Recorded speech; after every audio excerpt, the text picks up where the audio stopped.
தேடுங்க, தமிழ்ல தேடுங்க, தமிழ் நூல்களை தேடுங்கள் கண்களா. பாடத்துல இருக்கிறத மட்டும் படிச்சுட்டு விட்டுறாதீங்க. இலக்கணத்தை ஆர்வத்துடன் கற்றால் அது வாழைப்பழம், ஆர்வம் இல்லாமல் கற்றால் விளக்கெண்ணெய். ஒரு சிலர் இலக்கணமா அது எனக்கு விளக்கெண்ண மாதிரி விளக்கெண்ணெய் எவ்வளவு நல்லது தெரியுமா? ஒரு ஒரு ஒரு ஒரு காசு அளவு விளக்கெண்ணெய் கையில வச்சு உள்ளுக்கு எடுத்துக்கிட்டோம்னா அடுத்த நாள் உடல் கலகலன்னு இருக்கும். அதனால அது சாதாரண. அது போல இலக்கணத்தை நல்லா படிச்சிட்டோம்னா மொழி நம்மள்கிட்ட பேசும். இலக்கணத்தை நல்லா தெரிஞ்சுக்கிட்டோம்னா அதை ஆர்வமா கத்துக்கணும். அதுதான் முக்கியம். ஆர்வமா கத்துக்கணும்.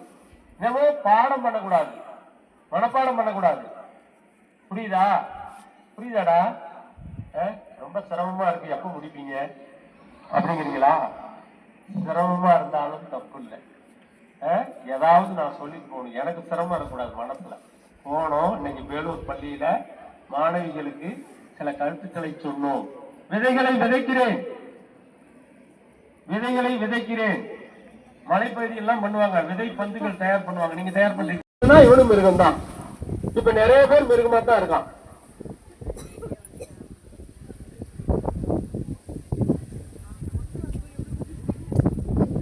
ஆறாவது அறிவு இருக்கிறதுனாலதான் மக்கள்.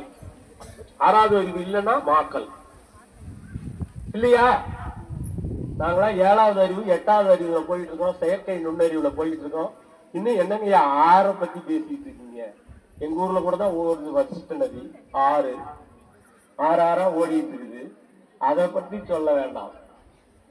மனிதன் சிரிக்க தெரிந்தவன். தமிழே சொல்ல மாட்டேன்.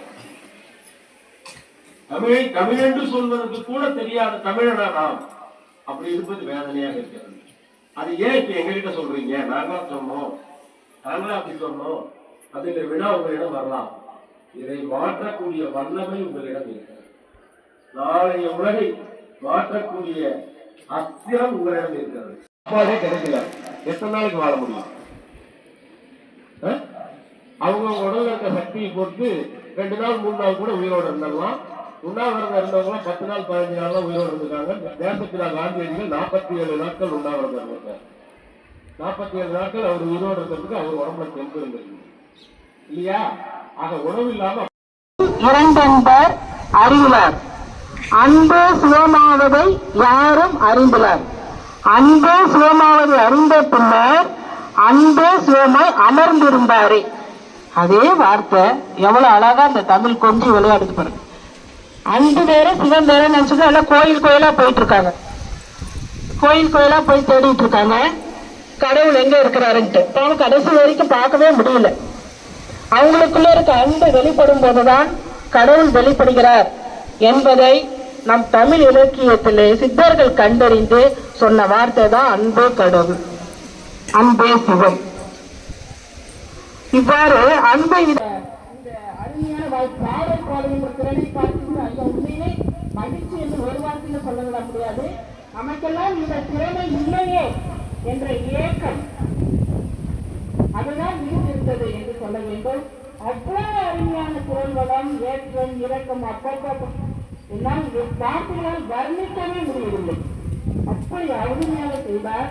ஒன்றே ஒன்று, யாரும் யாவரும் தேடு என்ற சொன்ன நாடு இது. இந்த புறநானூற்று சொன்ன நாடு இது. அது மட்டுமல்ல, தீபம் நன்றும் பிழைதர வேற.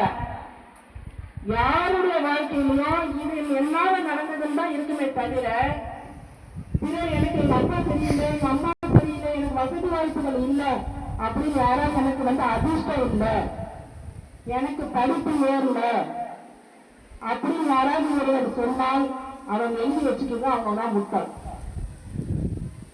வேற யாரும் அவர்களுடைய வளர்ச்சி காரணமா இருக்க முடியாது.